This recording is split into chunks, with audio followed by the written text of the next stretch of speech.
New Orleans, 1918.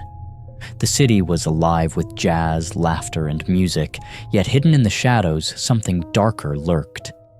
Nobody could have imagined that behind the colorful streets and the vibrant rhythm, a figure walked silently, carrying an axe that would terrorize the entire city. The first attack was sudden, brutal, and inexplicable.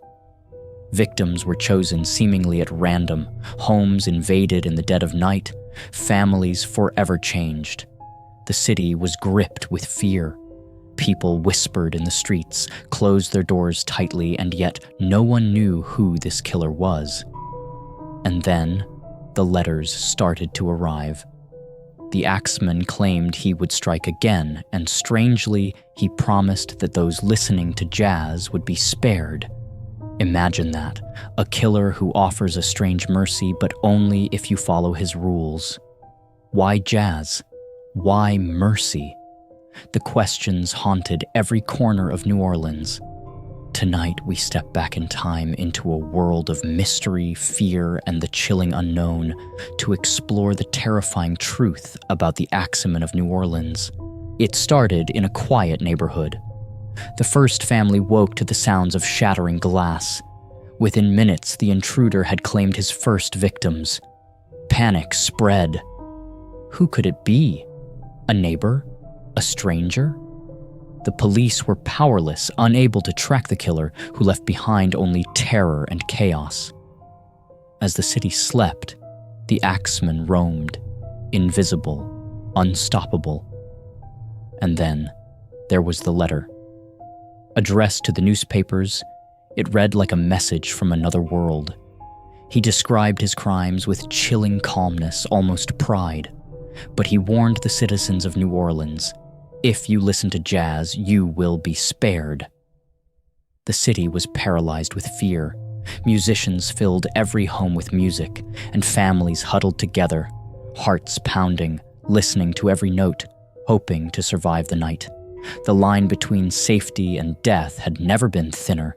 The letters were cryptic, almost theatrical. They claimed the Axeman was not just a killer, but a mysterious force, a ghostly presence moving through the city. He spoke of music as protection, and yet his words were filled with menace. Each letter was a puzzle, a taunt. People read them over and over, searching for hidden clues, something, anything to understand him. The police dismissed them as madness, but for the citizens, they were terrifyingly real. Doors were locked, windows bolted, but it didn't matter. Fear had settled like a heavy fog over the city. Every knock at the door made hearts leap. Every shadow seemed alive. The Axeman was everywhere and nowhere. On the night of his most famous letter, the city did something extraordinary. Musicians played jazz in every home, from dawn until dusk, to survive. Families gathered around pianos, saxophones, drums, filling the night with music. And remarkably, the attacks ceased that night. Was it the music? A coincidence? Or had the Axeman truly granted a night of mercy? People would never forget that night. The streets were alive with sound, but beneath the celebration lay a silent fear. The Axeman could return at any moment, and the music might not save them next time. Despite the relentless attacks, the Axeman was never caught. Names, addresses, even suspects were investigated, but nothing led to him. It was as if he vanished into the shadows after every crime. Some believed he was a ghost, a spirit of vengeance, returning to the living world to punish and terrify. Others thought him a cunning, cold-blooded human, walking unnoticed among them. The city had to live with the fear, knowing that the killer could strike again at any time. The mystery became part of New Orleans itself, a dark legend whispered from one generation to the next. Imagine living in that time. Each night, the wind through the streets could signal death. Every creak of a floorboard, every unexplained sound, a possible attack. People changed their lives entirely. Music became a weapon. Survival depended on rhythm. Trust vanished. Neighbors eyed each other with suspicion. And yet, the terror also created unity, a strange bond between those who survived together, sharing fear, sharing music, clinging to life through sound. The Axeman didn't just kill bodies, he manipulated minds, turned a city into a trembling, listening organism. Even today, the legend persists.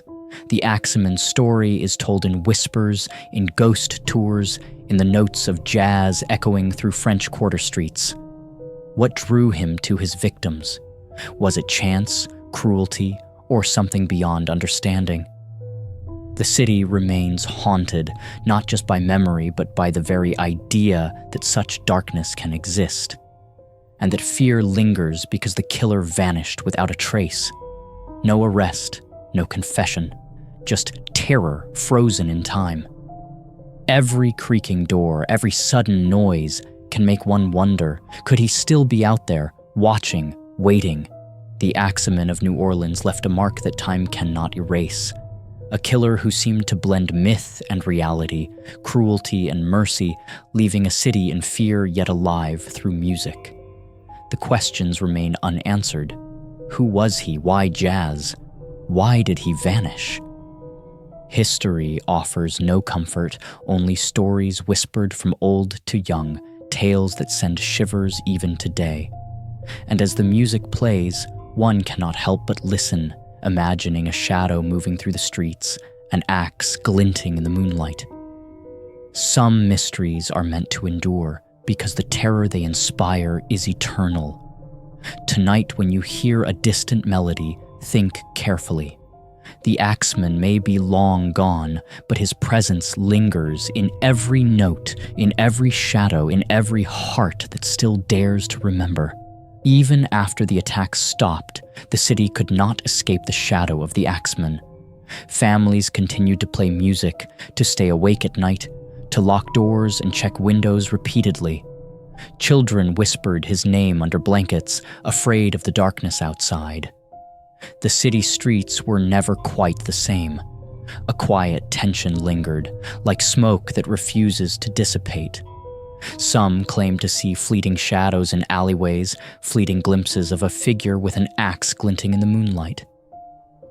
Was it imagination, paranoia, or was the Axeman still there, invisible, observing, waiting?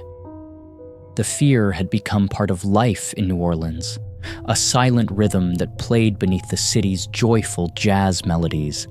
Music was no longer just entertainment, it was a shield, a talisman, a fragile barrier against unseen terror. And yet, even with the music, even with precautions, the doubt remained. Could safety ever be guaranteed in a city that had once known such relentless horror?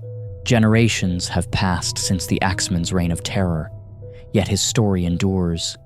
The letters, the murders, the chilling instructions to play jazz, these details are now legend, told in haunted tours, whispered in old neighborhoods, painted in the shadows of history books. Scholars, thrill seekers, and paranormal enthusiasts have all tried to uncover the truth, yet the identity of the Axeman remains a mystery.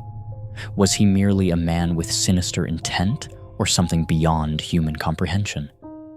Perhaps he represents the darkness that can lurk in anyone, the unknown that hides behind familiar faces.